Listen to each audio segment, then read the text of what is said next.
Y continuamos en nuestro magazine, lo hacemos con nuestra sección Entiende tu mente. Hoy nuestra última sección dedicada a la salud mental. Está con nosotros esta noche Blanca Cuesta, psicóloga de salud mental. Muy buenas, Blanca. Hola David, ¿qué tal?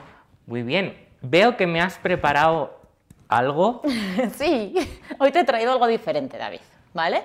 ¿Qué es esto? Lo voy a leer porque los espectadores en casa no lo estarán viendo. El hijo único será un consentido. Los catalanes son todos unos tacaños. Todos los gordos son felices. Los políticos son unos corruptos. Las rubias son tontas. Y las personas con problemas de salud mental son peligrosas. Muy bien. ¿Qué es esto? Yo creo que dada la forma, ¿Sí? yo creo que son maneras de etiquetar a la gente, etiquetas. Eso es, David. Hoy de lo que vamos a hablar es de las etiquetas, ¿vale? ¿Qué es una etiqueta? Pues aparte de esto, una etiqueta es un conjunto, es una palabra que define un conjunto de características que supuestamente asociamos a una situación, a un objeto o incluso, fíjate qué peligro, a un grupo de personas. ¿Por qué hacemos esto? Pues porque si hay algo que al ser humano le genera más incomodidad es no saber qué ocurre, no saber cómo tiene que relacionarse con los demás. Y por eso nuestro cerebro, que es muy inteligente, lo que hace es, desde bien pequeñitos, asociar, juntar una serie de características que ve comunes y entonces lo unifica todo y le pone una etiqueta. ¿Vale? Lo que vamos a hablar hoy no vamos a hablar de situaciones, no vamos a hablar de objetos, nos vamos a centrar en las personas, ¿vale? ¿Por qué? Por el peligro que tiene el verse etiquetado en algo, ¿vale? Y por esa ambivalencia y por ese efecto que tienen esas etiquetas en las personas, ¿vale? ¿Qué es lo que hace nuestro cerebro? Pues fíjate, nuestro cerebro, independientemente del grado de conocimiento que tengamos de la gente, lo que hace es selecciona ese número de características y automáticamente se lo pone a una persona. ¿Me podrías decir alguna etiqueta? ¿Se te ocurriría alguna? Es difícil Sí, así es pensar. complicado, pero se me puede ocurrir, sobre todo con el tema generaciones, que Sí. estamos muy acostumbrados a verlo en los medios de comunicación, en las redes sociales, pues por ejemplo, millennials, generación Z, boomers, o sea, Etcétera, etcétera. etcétera, etcétera. Además con unos nombres imposibles, ¿verdad? Sí. Por ahí va, por ahí es por lo que vamos a empezar a hablar hoy, ¿vale? Primero sí que me gustaría explicarte qué efectos puede tener verse etiquetado en una persona, ¿vale? Sobre todo son dos efectos. Uno, nos van a limitar nuestra habilidad para conocer a la persona de verdad, ¿vale? Y dos, si ese etiquetado, si ese catalogado lo hacemos en una época o en un periodo sensible, como por ejemplo la niñez, podemos influir de una manera poco sana en la autoestima del pequeño, en su autoconcepto, y eso le va a generar problemas a posteriori. Como estos conceptos ya sé que son un poco así abstractos, te voy a poner un ejemplo, ¿vale? Vale. Mira, vamos a imaginarnos una escena cotidiana, sobre todo los papás se van a identificar mucho si tienen peques en casa. Familia reunida, hablando, en una mesa, comiendo, y tenemos un niño, ponte de unos 9 años, que su motricidad ya es buena, pero bueno, ¿no? Digamos que la impulsividad todavía le gana terreno. Ve que los papás están hablando animadamente y el niño tiene sed. Por lo tanto, piensa, voy a coger la botella de agua, ¿no?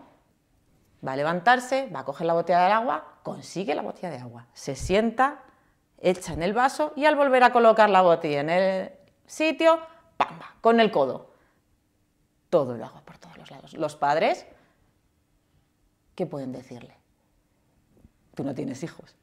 Pero mira, te puedo decir que un padre así normal y corriente, ¿vale? Podría decir, pero qué desastre, ¿cómo eres tan desastre? O ¿cómo eres tan torpe? ¿Cómo eres tan torpe? Pero con todo lo que hablas, y mira que ahora justo te callas. En lugar de pedirlo, vas tú a lo loco, ¿vale? Esto que parece muy exagerado es una escena de lo más cotidiana, ¿vale? De lo más cotidiana. Ahora bien, si buscamos la palabra desastre, por ejemplo, en el diccionario, fijaros lo que dice. Desastre, eso que le hemos llamado a nuestro pequeño, que es lo que más queremos en la vida. Desgracia grande, suceso infeliz que arrasa con todo. Y dices, sí, bueno, Blanca, que porque le diga a mi hijo que es un desastre, tampoco se lo va a tomar. Bueno, si se lo decimos una vez, seguramente no haga más efecto. El problema está que nuestro vocabulario al final también es rutina. Y si nosotros una vez le hemos llamado desastre, seguramente se lo vayamos a llamar muchas más veces. Ya ves por dónde quiero ir, ¿verdad? Exacto, es que es eso, una etiqueta. Es una etiqueta. Que, sobre todo lo que comentabas, a edades tempranas, pues puede resultar que al final el niño, de alguna manera, por decirlo así, se lo acabe creyendo. Pues claro que sí. Es que encima esto va más allá. Va más allá. Creo que la última vez que vine comenté que la forma que un niño tiene de ir conformando su personalidad es a través de lo que recibe de sus papás o principales cuidadores. Si sus papás o principales cuidadores, queriendo sin querer, porque a veces es así, lo que le van lanzando es desastre. Cuando él intenta algo por sí solo, porque eso también es algo que los papás siempre queremos, ¿no? Que nuestro hijo sea autónomo, sea independiente.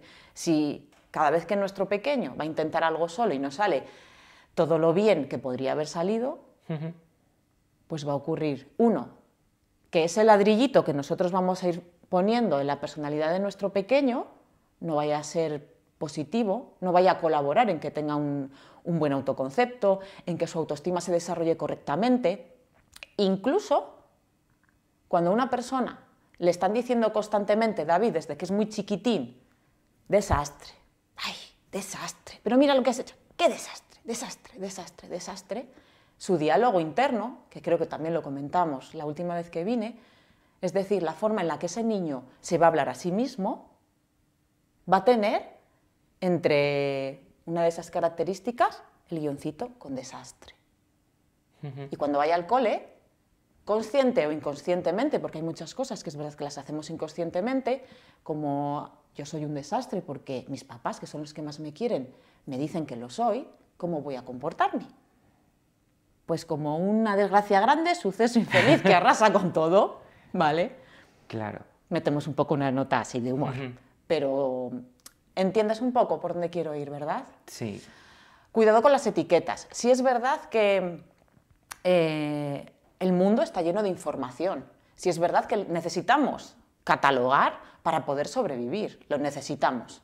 Necesitamos saber que bueno, nada de esto. Esto no, esto es una exageración, ¿de acuerdo? Pero sí es verdad que necesitamos ir extrayendo por economía cognitiva, porque no podemos estar constantemente detallando y analizando todas las pequeñas características que nos encontramos en el mundo. No nos daría tiempo, no haríamos nada, nuestro cerebro colapsaría, sería imposible trabajar, ¿vale? Pero bueno, que cuidado con las etiquetas. Sobre todo se me ocurre, mientras me estabas comentando el tema de las etiquetas, o sea, desde mi opinión, las etiquetas surgen como de cosas subjetivas de cada uno, pues quizás posibles experiencias que hayas podido tener, pues, y que es lo que tú comentabas, el cerebro trabaja mejor clasificando, poniéndole nombre a las cosas. Teniendo el mundo ordenadito, el cerebro trabaja mejor ordenando. Pero ¿cómo es, desde la perspectiva de una psicóloga, cómo es trabajar con unas etiquetas que han surgido de manera subjetiva, sí, pero que de otra manera también están muy impuestas, estés o más de acuerdo o menos de acuerdo con ellas, están socialmente impuestas. Y arraigadas, muy arraigadas. Es muy complicado eliminarlo, pero no es imposible. Y no hace falta tampoco ir a terapia para ir viendo qué etiquetas podemos eliminar de nuestro día a día. ¿Cómo? Pues yo lo único que podría decir es conociendo a las personas, intentando no tener ese prejuicio. Desde luego, si hacemos un poquito de memoria, podemos, cada uno en su casa, o sea, a nivel personal, podemos ir desbancando ideas que nos han transmitido nuestros padres, que seguramente con todo su amor, con toda su experiencia y con todo su ser, pero claro, con el suyo, que tal vez ahora mismo, en este tiempo y en este espacio, no nos sirvan, incluso nos entorpezcan nuestro funcionamiento. Esto, mira, me viene muy bien para contar lo que es una generación. ¿Te parece? Vale. Mira, una generación es una etiqueta. Es una etiqueta. Para bien o para mal es una etiqueta. Es una etiqueta que define a un grupo de personas, muy amplio, por compartir tiempo y espacio. Así de sencillo, ¿no? ¿Hablamos de alguna generación? ¿Te parece? Mira, ¿sabes por qué ocurren las generaciones? Vamos a ir un poco más antes. ¿Sabes por qué se crean generaciones? Yo creo que también por esa necesidad que comentabas de como entender, agrupar. Sobre todo. Y sobre todo, las generaciones, si algo se caracterizan, es porque una cosa que sí o sí van a tener en común es que han nacido en un periodo determinado y han vivido unos hechos determinados asociados a ese periodo, ¿no? Exactamente, pues muy bien. Lo primero que has dicho, que me encanta, es para entender. Para entender. Se nos cataloga un poquito pues, para entender y proporcionarnos una serie de recursos y de servicios acordes a la necesidad que se entiende que vamos a poder tener. Por ejemplo, si echamos así un poco la vista atrás, la generación de la posguerra. Todos podemos conocer a alguien, ¿no?, que haya vivido posguerra. Esa generación nada tiene que ver con la generación a la que yo pertenezco, la generación a la que tú perteneces, que creo que además son diferentes, etcétera. ¿Qué ponían en el foco la generación de la posguerra, por ejemplo? Pues tener un trabajo. Tener un trabajo, o sea, sentirse útiles, sentirse realizados con ese trabajo. Y también la familia. La generación de la posguerra, ¿cuántos hijos tenía? Ya. Unos cuantos, ¿no? Unos cuantos. ¿Vale? Entonces, gracias a que etiquetábamos, así un poco feo, ¿no?, a toda esa gente, se empezó a generar una serie de recursos que suplieran los objetivos y que cumplieran esos objetivos con esa gente necesitada. ¿Vale? Más generaciones. La del baby boom, por ejemplo. La del baby boom, boomers. Los boomers, ¿vale? Ahí también vimos, por lo que fuera, pues mismamente por compartir un momento determinado y unos hechos determinados, nacieron muchos peques, ¿no? que hábiles estuvimos los demás, que rápido lo vimos y entonces empezamos a generar recursos para esos niños. ¿Qué recursos? Pues guarderías. ¿Qué ha pasado con las residencias? Antes no existían las residencias. ¿Por qué existen ahora mismo las residencias? Pues porque hemos visto que determinadas generaciones ya viven muchos más años y es un recurso que se necesita. Vamos a por más generaciones, estas más recientes. La mía. Millennials, venga, la mía. Generación Z. La mía. Venga, vamos a empezar con los millennials, ¿vale? Vale. Hoy, si quieres, nos centramos en dos, la de los millennials y la generación Z. Vale. Que la generación Z se la conoce un poco más por generación de cristal, ¿vale? Pero luego lo vamos comentando. Millennials. Es una generación de las más criticadas, sobre todo por sus antecesores, claro. Por lo general, cuando uno pertenece a un grupo, ¿qué es lo que no le gusta? Pues ver las virtudes en el siguiente grupo, ¿no?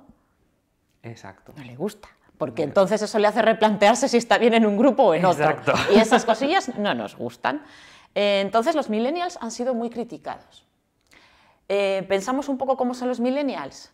Intenta pensar en alguien a ver si te encajan las características. ¿Te parece? Vale. Venga. Mira, vamos a concretar un poco. Los millennials son los nacidos entre los 80 más o menos y los 90.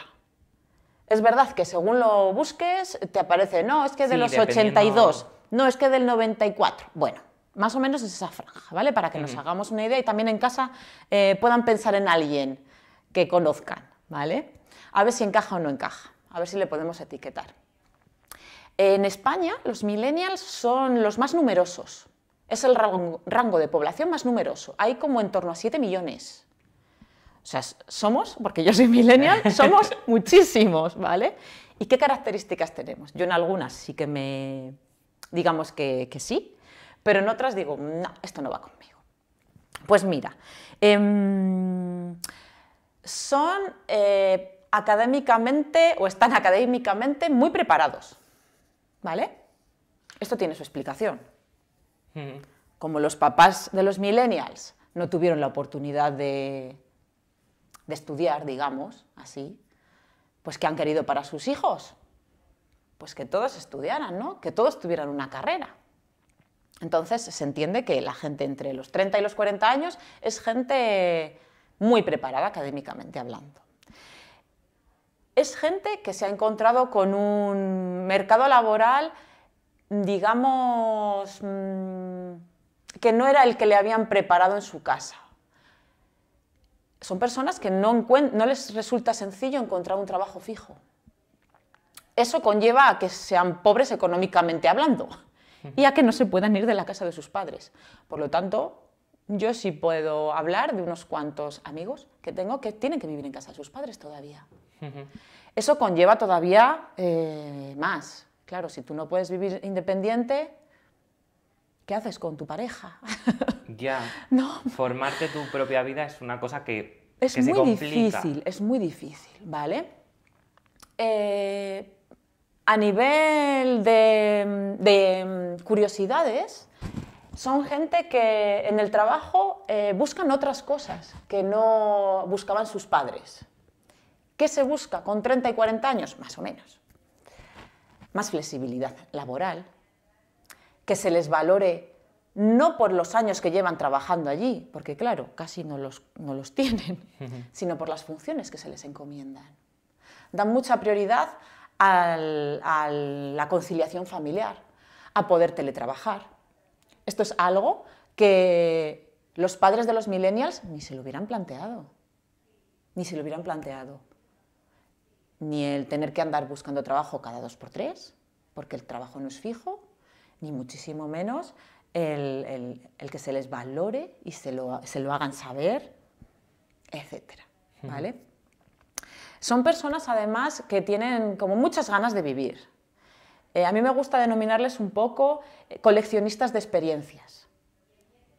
¿Sabes a qué me refiero? Sí. Sí, ¿verdad? Sí, en ese... Viajar, conocer gente, otras culturas. Bueno, tienen como ese espíritu un poco emprendedor y con ese puntito así como alocado en el que yo, pues te voy a ser sincera, sí que me incluyo, me incluyo, ¿vale? ¿Qué me dices, David? Pues que habrá gente que encaje y gente que no encaje. Ya está. Eso es una etiqueta, eso es una generación. ¿Qué podemos hacer para solventarlo? Pues conocer a la persona. No hay Exacto. otra, no hay otra. Mira, te iba a proponer... Venga. Me has traído cosas hoy al programa. Sí. Has hablado de las características de los millennials y a mí me ha surgido preguntar a ver cómo se ve la gente millennial. Vale. Así que si te parece, Venga. vamos a poner unos audios a ver si todo esto que hemos comentado está socialmente visto, entendido o no. O es algo mío. Venga. En mi opinión, los millennials son una generación a la que desde muy pequeños nos han dicho que si hacemos todo lo que tenemos que hacer vamos a conseguir nuestros objetivos, que si estudiamos una carrera, idiomas, un máster y todo lo que hay que hacer vas a conseguir un gran puesto de trabajo, comprarte una casa, todas las cosas. Y está muy lejos eso de la realidad. Al final, a día de hoy, hay tanta competitividad que las empresas cada vez son más exigentes, que tú no consigues todo eso que te habían prometido de pequeño haciendo teóricamente políticamente lo correcto, lo pongo entre comillas, y al final eso te genera estrés, te genera frustración, te genera ansiedad y al final pues ese síndrome del impostor. Bueno, tengo otro, a ver si nos lo pueden poner. Los principales problemas que atañen hoy en día a los jóvenes, que por cierto cada vez son más los que acuden a terapia psicológica, son dos. Uno de ellos es la tendencia al perfeccionismo, a un perfeccionismo patológico que no para de exigirnos a todos ser perfectos y llegar al 10, estar siempre en el top 10, y la necesidad exagerada de caer bien a todo el mundo y de encajar en los grupos sociales. No íbamos mal encaminados entonces, ¿no? No movería ni una coma. No movería ni una coma. Así es, así es. La primera que ha hablado se identifica más con los millennials, con los nacidos entre esa franja de edad un poco en la que yo me encuentro, y así es que eso es lo que hemos ido encontrándonos. Todas esas expectativas que nuestros papás habían puesto en nosotros con toda la buena intención del mundo, porque en ellos sí había funcionado, en su generación, en ese espacio y en ese tiempo en el que ellos vivieron, fue así. A ellos les educaron en el esfuerzo.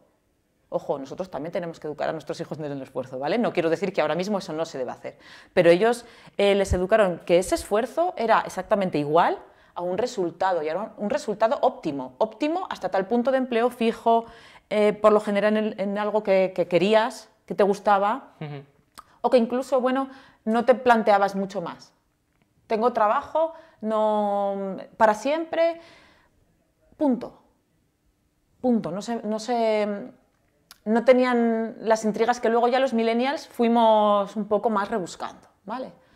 El segundo audio creo que me encaja muchísimo mejor en algo que también te quiero hablar hoy, ¿vale? Y que es la siguiente generación, porque si los millennials tienen 30 y 40 años, el mundo no se ha parado, han seguido naciendo niños.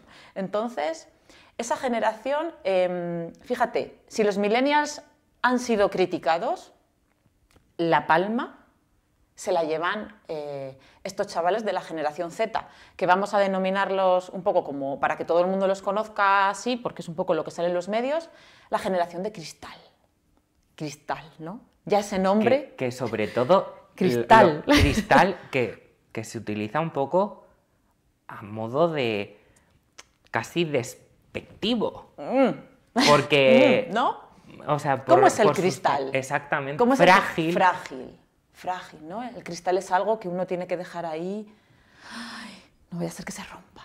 No voy a hacer que se rompa. Yo hoy me voy a intentar, me he propuesto intentar echarles un capote a todos estos chavales. Yo ya sabes que trabajo con adolescentes. Trabajo con adolescentes que pertenecen a esta generación. Y bueno, yo hay cosas que comparto, características que no, pero vamos a irlo desglosando. Vale. Venga, generación de cristal. Pues los nacidos a partir de los 95 en adelante, ¿vale? Son chavales que ahora mismo tienen, ¿cuántos? Pues 13, 14, 15, 16, 17, 18... Los jovencitos. Y hasta 26, Y hasta por ahí, sí, tú estás ahí, yo David. Estoy ahí. Tú estás ahí, vale. Vale. ¿Qué características tienen estos chavales? Pues fijaros, para empezar, la tecnología es algo que ha crecido junto a ellos. A pesar de que los papás intenten evitar a toda costa que sus hijos vean, toquen, esto es inevitable. La tecnología forma parte de ellos. No hay que aislarles de ello, porque es el mundo que les ha tocado. Para los millennials, la tecnología, para mí, por ejemplo, para los millennials, la tecnología se utilizaba como herramienta para el trabajo, casi siempre. Y un poco han sido la generación que la han tenido que incluir, ¿no? Sí, o sea, eso es. La generación de De transición. Es que toda generación conlleva una transición. Por eso es tan criticada. Por eso es tan criticada. Pero claro, hay que ir entendiendo que cada generación tiene sus características diferentes y van en función, repito, de su tiempo, del tiempo en el que están viviendo. De nada sirve aislarles, de nada, porque su vida es aquí y es así. Entonces, ¿qué es lo que hay que hacer? Educarles. Seguramente no como me educaron a mí.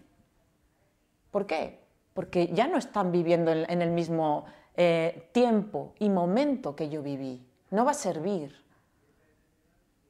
Entonces los papás tenemos que ponernos las pilas e intentar, si nuestros hijos manejan todo con la tecnología, pues no hay que quitarles la tecnología, lo que hay que hacer es educarles en ella. Y un uso responsable. Un uso responsable, y para ello, pues claro, primero tienes que aprender tú. Porque hay muchas cosas que ahora mismo, esta generación es la generación de los instagramers, youtubers. Bueno, y todos estos comunicadores que se ganan la vida generando contenido. A los millennials, yo me incluyo, esto nos rechina. ¿Cómo se va a ganar? Pues sí, pues sí. Y claro que ahora mismo un niño quiere ser youtuber, porque es su generación, es lo que está viendo. Al igual que la generación de la posguerra querían ser futbolistas. ¿Por qué? Porque era lo que veían, era lo que más admiraban. Pues ahora mismo de nada sirve que tú a tu hijo le intentes meter con calzador, que tiene que ser, no sé... Dentista. Dentista, exactamente. Que seguramente luego vaya madurando, vaya viendo cómo funciona la vida. Y bueno, ¿no? Pero que nadie se asuste porque su hijo quiera ser youtuber. Porque al final es lo que les envuelve, es lo que les rodea. Claro. No les envuelven dentistas, son sus referentes. Hay que cuidar los referentes, ¿vale? Eso ahí lo dejo como coletilla. ¿Qué más son estos de la generación millennial? Bueno, el hecho de que la tecnología forme parte de su vida hace que ellos, sus amistades, sus romances, pues sean a través de las redes sociales. Repito, a los millennials nos chirría. Y no te digo nada a la generación anterior, pero es que su vida es así. Y hay que validar eso. ¿Les eliminamos? Repito, no, educamos en ello, porque es su espacio y es su tiempo. Les educamos para un uso responsable, como tú muy bien has definido. No les aislamos, no les quitamos el móvil, no les... no sé, estas cosas, ¿vale? ¿Cómo son? Son sensibles a las problemáticas sociales. Lo que en otras generaciones se silenciaba, como por ejemplo el maltrato físico, ellos ahora mismo no, lo gritan. ¿Y protestan contra qué? Pues contra el racismo, contra la misoginia, contra la contaminación, etc.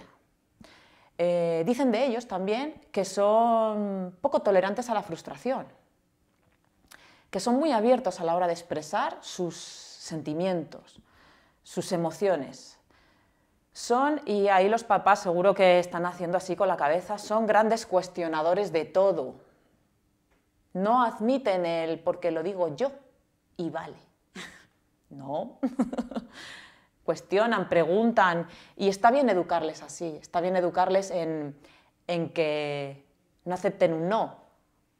Aunque a los papás nos lo ponen más difícil en el día a día, pero tú lo que necesitas es criar un niño que tenga voz propia, que tenga criterio. ¿Por qué? Porque si él se cuestiona todo, cuando en su grupo de iguales haya algo que no le gusta, no les va a seguir.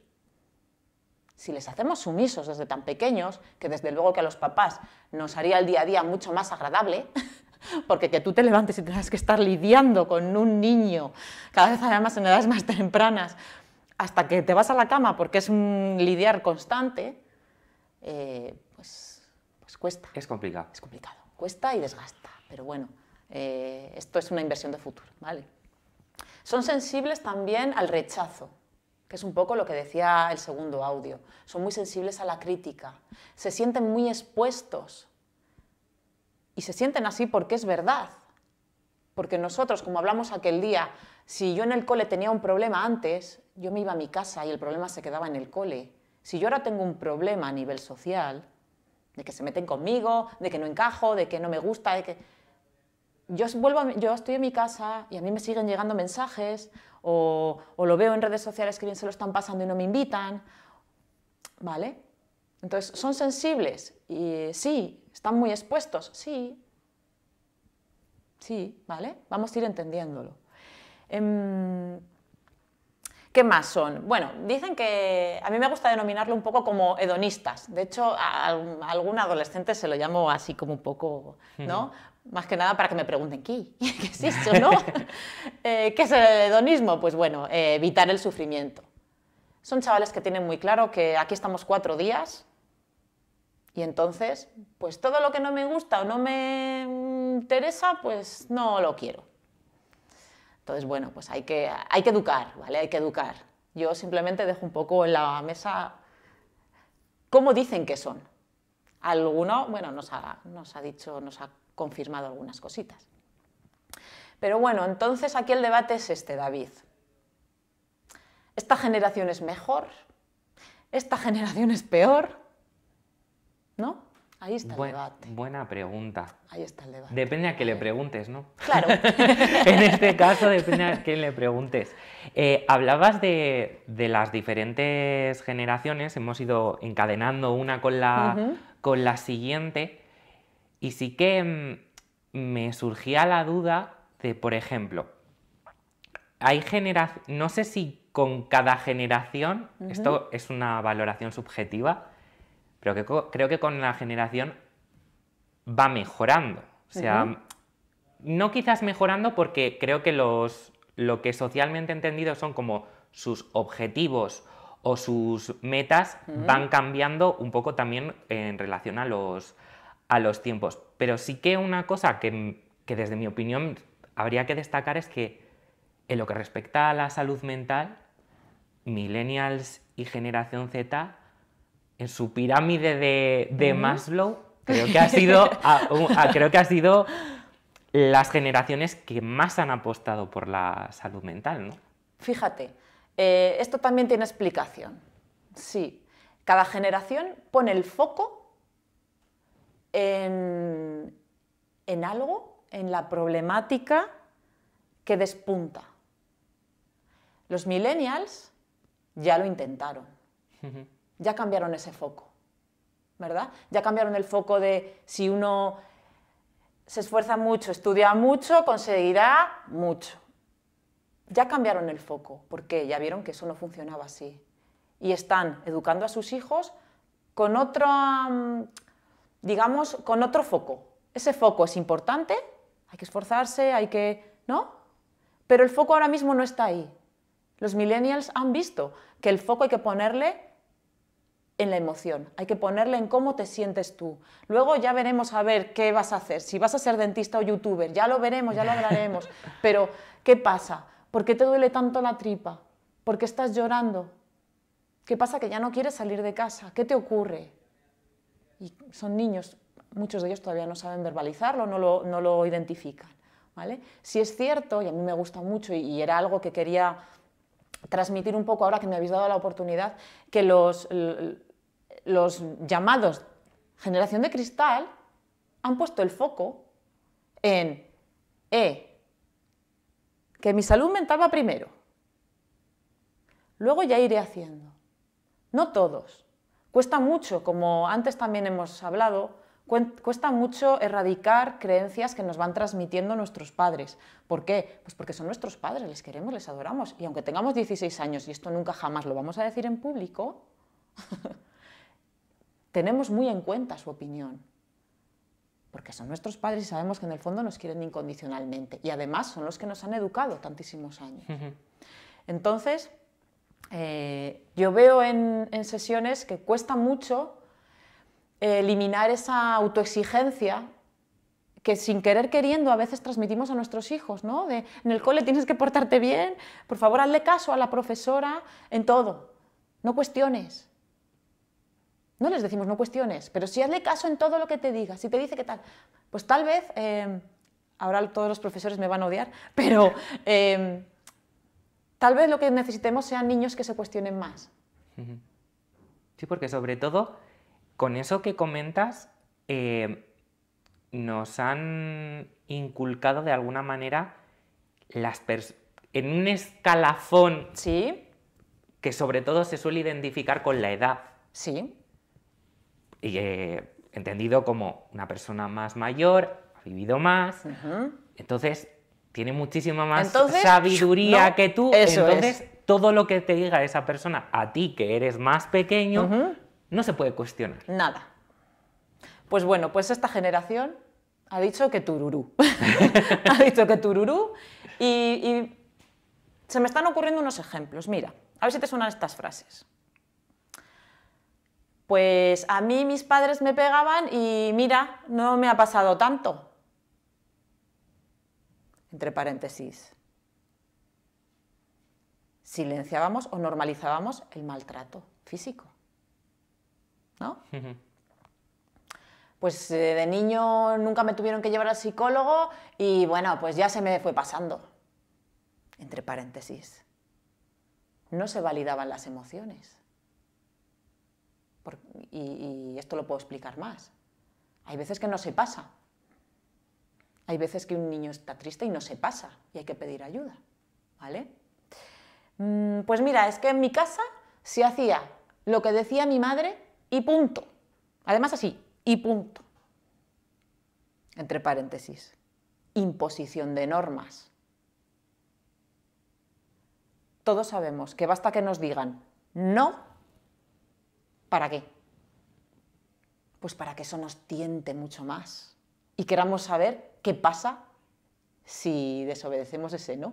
Por eso, pero bueno, esto ya para otro día, yo siempre les cuento un poco a los papás que a los niños hay que educarles con frases afirmativas, nunca con el no, porque el no es muy goloso y el no enseguida a un niño le hace querer probar a ver. Le despierta el ¿y si? ¿Y si? Exactamente. ¿Y si? ¿No? Que no pases que acabo de fregar.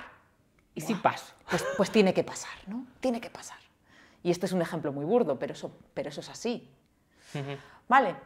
Entonces, bueno, yo hoy me había preparado todo un manifiesto, ¿vale? Basado un poco en mi experiencia, en la experiencia que yo tengo con los adolescentes, ¿vale? Y también un poco para alentar a estos papás que están ahora mismo educando a sus hijos. Y claro, educar en este tipo de parentalidad positiva, de esta crianza positiva, los resultados no son inmediatos. Entonces los papás, pues muchas veces es como, ¡ay, que flaqueo, que necesito que alguien me dé un poquito de aliento! ¿Vale? Entonces, bueno, yo ahora mismo, esto que voy a ir diciendo va sobre todo para estos papás que empiezan a flaquear, ¿vale? Cuando nos digan que estamos generando, que estamos creando generaciones de cristal, vamos a decirles que sí que es verdad. Lo que estamos haciendo es crear niños con voz propia, que se cuestionen, que tengan criterio, para que cuando lleguen a la adolescencia sean capaces de diferenciar y de apostar por lo que sienten, ¿vale? Vamos a crear una generación de niños que sea tan valiosos para sus papás, que les tengamos en cuenta siempre y que estemos siempre intentando hacer todo lo posible para entenderlos. No nos va a servir ya se le pasará, ¿vale? Vamos a hacer una generación de niños tan frágiles que les vamos a proteger del abuso. Y además de protegerlos y no mirar para otro lado, les vamos a dar herramientas para que ellos mismos se puedan defender.